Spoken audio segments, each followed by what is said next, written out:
మోదీ ప్రభుత్వం 11 సంవత్సరాలు పూర్తి చేసుకుంటుంది అని. ఈ చారిత్రాత్మక సందర్భాన్ని పురస్కరించుకొని యావత్ దేశం గౌరవ ప్రధానమంత్రికి అభినందనలు తెలుపుతుంది అని అన్నారు. అదేవిధంగా ఆపరేషన్ సింధూర్ మరియు చారిత్రాత్మక విజయం సాధించిన నేపథ్యంలో శక్తివంతమైన భారతదేశంలో చూసి యావత్ దేశం గర్విస్తుందని కొనియాడారు.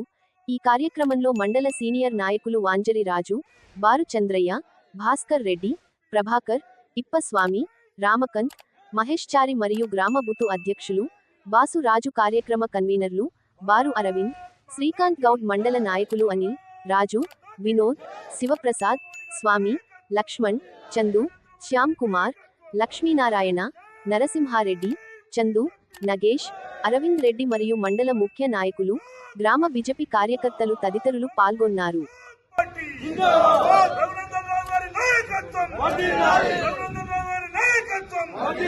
జై బీజేపీ.